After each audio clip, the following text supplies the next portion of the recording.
I never meant to look through Rachel's phone. We'd always respected each other's privacy, but when her screen lit up while she was in the shower, the notification caught my eye. A message from Greg, her manager. Missing that smile tonight. Something in my gut twisted.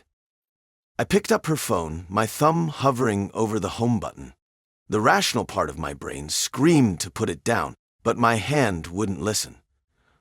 Her phone unlocked. She'd given me her code months ago when I needed to call AAA while my phone was dead. The message thread with Greg stretched back weeks. My heart pounded as I scrolled. Late-night conversations, flirty exchanges, compliments about her legs and that new dress she'd bought. Then I saw the photos. Rachel posing in our bathroom mirror, wearing outfits I'd never seen.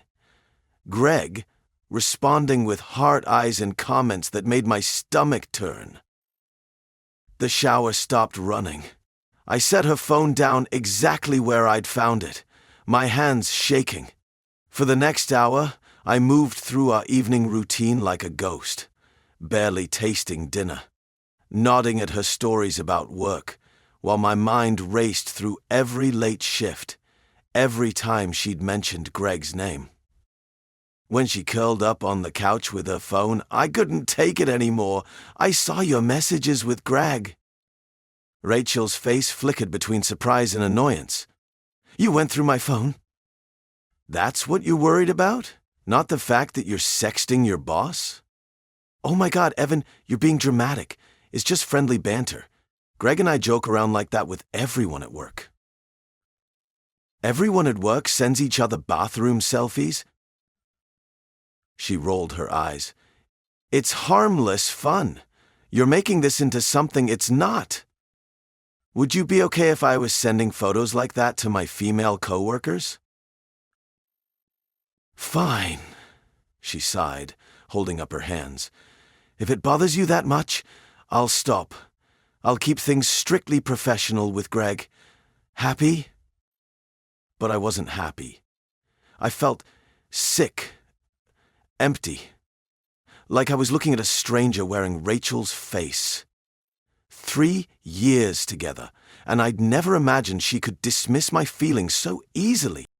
I couldn't sleep all night after our confrontation. Rachel's casual dismissal of my concerns kept replaying in my mind, each time feeling like a fresh wound. The next morning she left for her early shift at the restaurant, leaving her phone charging on the nightstand, something she never did before. My hands shook as I picked up her phone. The guilt of invading her privacy wrestled with my need to know the truth.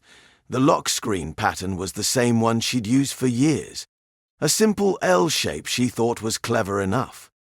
Opening her messages, I found the thread with Greg right at the top. Fresh messages from just hours ago made my stomach turn. Can you believe how worked up he got? Rachel had written late last night. Greg's response came quick. Drama queen much? You handled it like a boss, though. Right? Like it's such a big deal. Give it a few days and he'll go back to his usual puppy dog self. My chest tightened as I scrolled through more. Honestly, can't wait until I'm done with this whole situation. Miss our little photo sessions? Rachel's message made me nauseous. Once he's out of the picture, we can have some real fun again, Greg replied. Rachel's response was instant. Count on it. At least you know how to have a good time without turning everything into a therapy session. They went on, picking apart every aspect of my reaction, turning my pain into their private joke. Each message stripped away another layer of what I thought we had. 3 years together, reduced to me being nothing but an inconvenient placeholder in her life. The phone slipped from my trembling hands onto the bed. All this time I'd been hoping there was some misunderstanding, that maybe I was overreacting, but their words left no room for doubt. Rachel wasn't just unapologetic. She was actively mocking my pain, while making plans for when I was gone. The rage coursing through me burned hotter than anything I'd ever felt before. My hands trembled as I scrolled through those messages again. Their casual cruelty, The way they laughed about my paranoia. How they planned to string me along until it was convenient for her to end things. 3 years of my life reduced to a joke between lovers. I logged into her Facebook account. She'd used my laptop often enough that her password was saved. The familiar blue interface felt different now. Sinister. Her carefully curated profile showed the Rachel everyone thought they knew. Sweet, caring, professional. What a lie. Screenshots uploaded. One after another. The evidence of her betrayal laid bare for all to see. Her mocking messages about my clingy behavior. Her flirtatious exchanges with Greg. Their plans. Each post felt like breaking another link in the chain that had bound me to her lies. My finger hovered over the send button as I prepared to message her mother. Mrs. Hayes had always been kind to me, treating me like family. She deserved to know what kind of person her daughter really was. I attached the screenshots showing Rachel's casual dismissal of our relationship, her cruel jokes at my expense, the plans she'd made with Greg while pretending to love me. The message to her workplace came next. The general manager needed to know about the inappropriate relationship between a supervisor and employee. My hands were steady now as I compiled the evidence showing how they'd used company time for their affair. One by one, I sent messages to her closest friends. The ones who'd smiled at me at parties, who'd acted like they supported our relationship. They should see how Rachel really talked about them too. The snide comments, the backstabbing remarks she'd made to Greg. With each message sent, each truth revealed, I felt a dark satisfaction spreading through me. Let her try to explain this away. Let her feel what it's like to have your world turned upside down, to have everything you've built crumble around you. The facade she'd maintained was breaking apart, piece by piece, and I was the one holding the hammer. My phone started buzzing with notifications, people responding to the posts, expressing shock, sharing their own stories of Rachel's deceptions. The truth was spreading like wildfire, and there was nothing she could do to stop it. My phone lit up with Rachel's name, and I knew the storm was about to hit. I answered without saying hello. "What the fuck did you do?" Her voice crackled through the speaker, panic bleeding through her usual confident tone. "Everyone knows. My mom's calling me nonstop. The restaurant. Greg just got pulled into HR."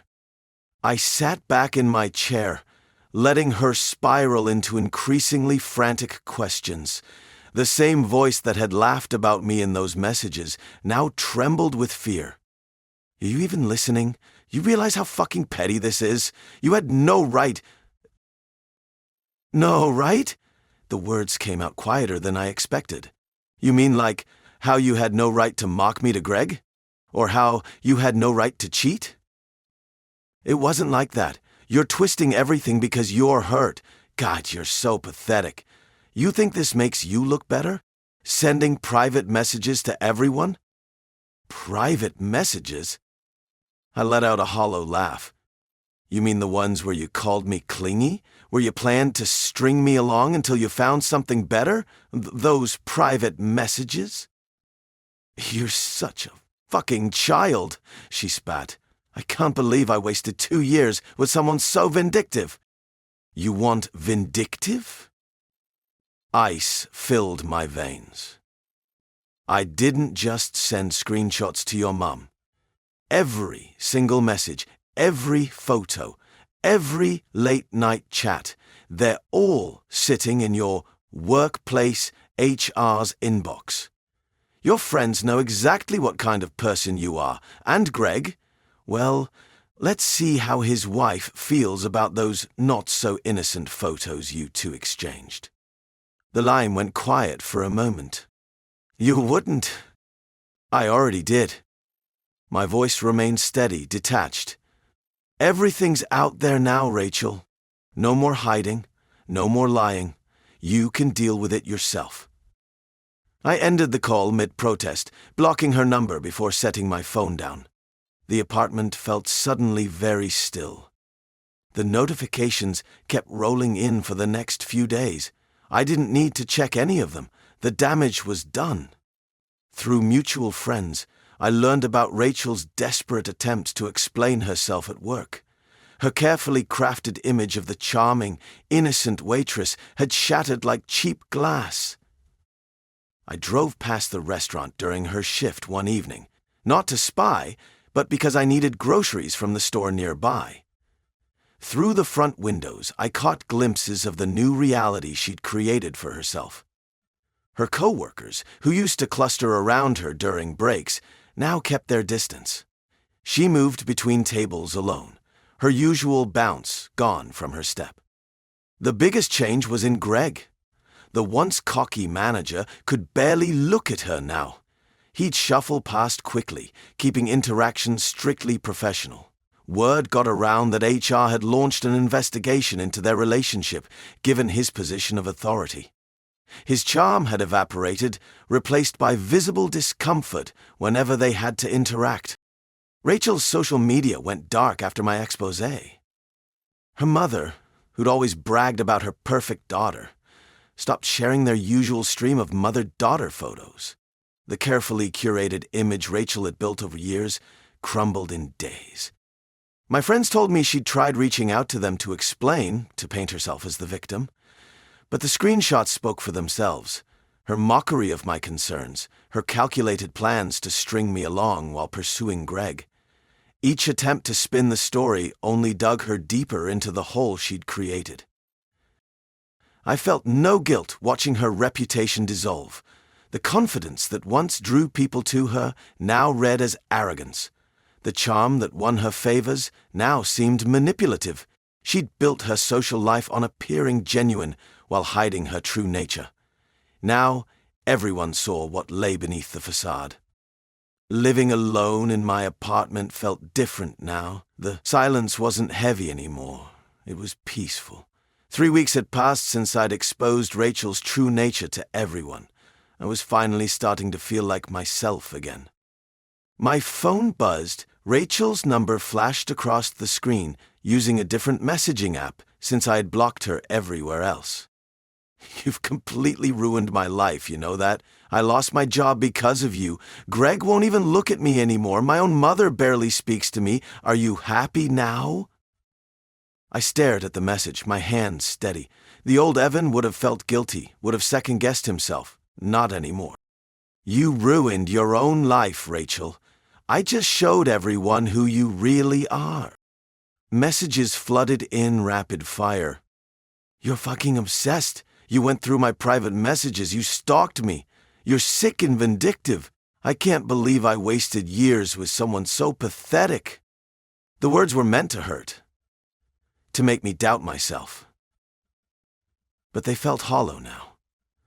I'd seen behind her mask. Each desperate attempt to wound me only revealed more of her true character. The only pathetic thing was believing your lies for so long. You're not the victim here. You never were. Go to hell. You're gonna end up alone because you're a controlling psycho. No one will ever want you. I let out a breath I didn't know I was holding. The fear of being alone didn't grip me like it used to. Better alone than with someone who'd mock me behind my back, who'd treat loyalty like a joke. Without hesitation, I blocked her number on this app too. My finger hovered over the delete button for our entire message history. One click, and the last trace of Rachel disappeared from my phone.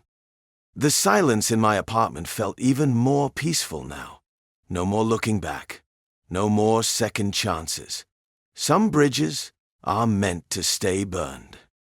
A mutual friend mentioned Greg had a kid and co-parented with his ex. It didn't take much digging to find Sarah on Facebook. They were still connected through their son's photos and events.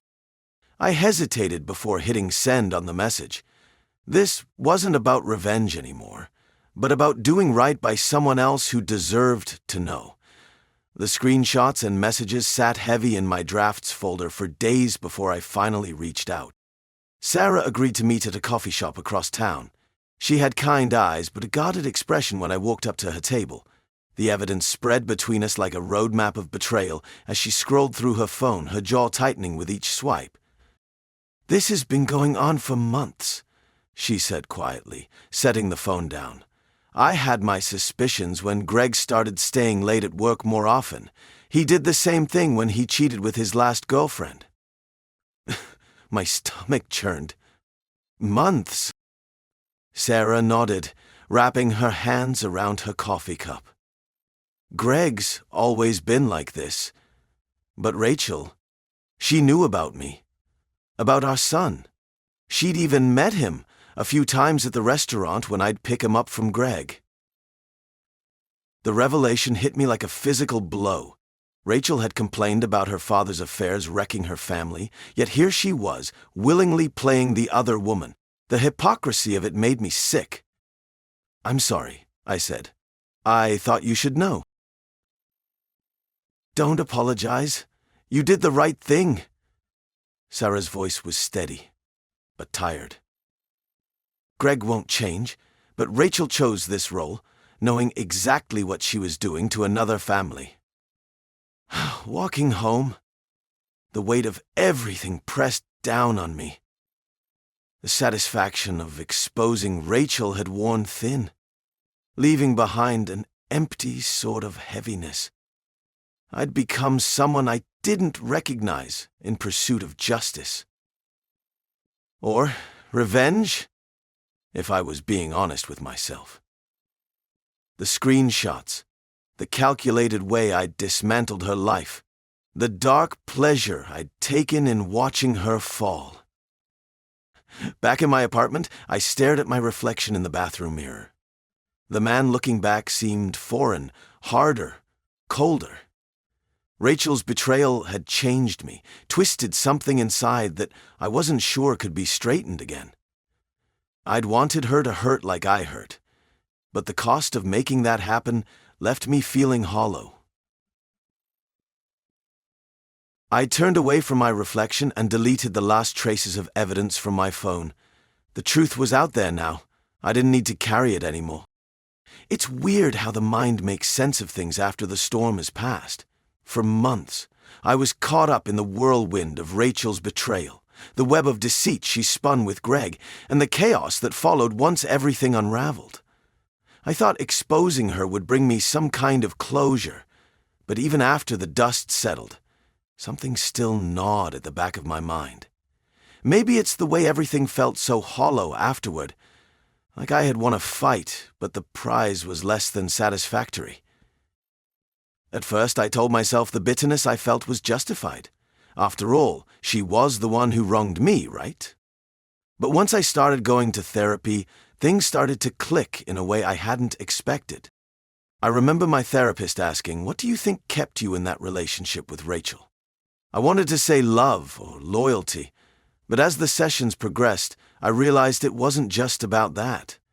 I'd been clinging to something deeper. A belief that if I held on, if I changed things just right, maybe I'd be enough for someone like her. Sticking around despite the red flags, the passive-aggressive digs, the gaslighting. It was all tied to this gnawing sense that I needed to be in this relationship. It wasn't just Rachel's betrayal that knocked me down. It was the realization that I had betrayed myself long before she ever did. That was a pretty tough pill to swallow. I saw how much I'd let my self-worth get tied up in her approval, how I'd ignored my gut every time she dismissed my concerns, brushed me off, or made me feel small. It was like every time I noticed something was off, I turned the volume down on my own feelings just to maintain the peace, telling myself it was no big deal. But it was. It was a huge deal. And it wasn't just Rachel who was responsible for that. I had a part in it too. In therapy, I discovered how much of that went back to my own insecurities. I kept wanting to prove to her, to myself, maybe even to some imagined version of my past, that I was someone worth staying with, that I was someone worth sacrificing your dignity for. Rachel was never going to fill that void. No one could. That's on me. It wasn't just about the cheating either. The betrayal was like the final blow, not the foundation of what was broken. What I needed, and what I didn't realize back then, was that my validation couldn't come from someone else. It had to come from me. The damage went way deeper than some affair. Rachel's actions cracked open the surface, but underneath it I was already standing on pretty shaky ground. She was just the match. I'd been carrying the gasoline all along. So now it's about rebuilding with intention. I've started setting firm boundaries going forward. For the first time, I'm considering what I actually want in a relationship and not just bending myself into something I think someone else wants. I've always been the guy who puts others first, who wants to make things work at any cost. But that part of me needs to evolve. I still believe in love, in loyalty, in commitment, but they shouldn't come at the expense of self-respect. I deserve better, and knowing that now is both liberating and humbling. But healing isn't linear, and I had to confront some parts of myself that made me uncomfortable.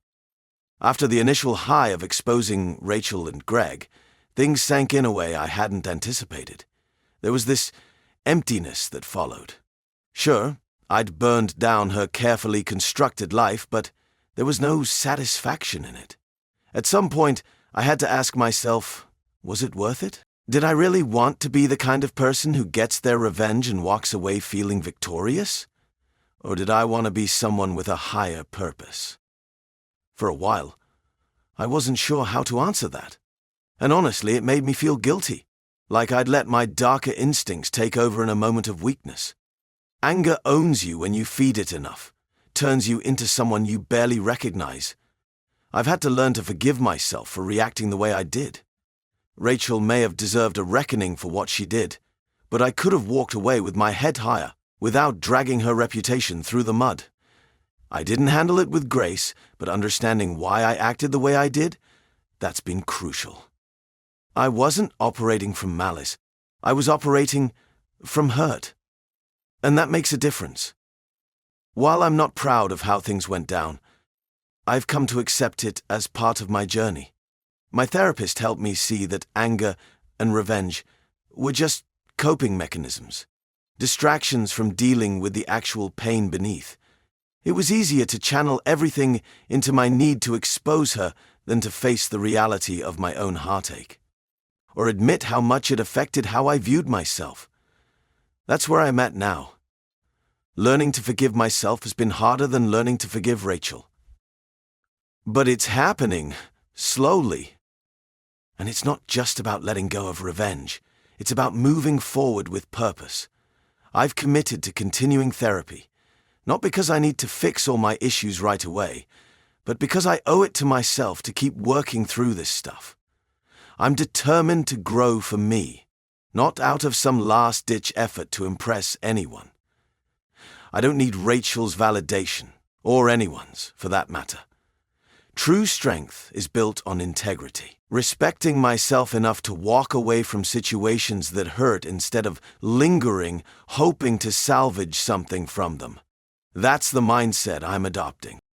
In a crazy way, I'm thankful for what's happened, even if it sounds messed up.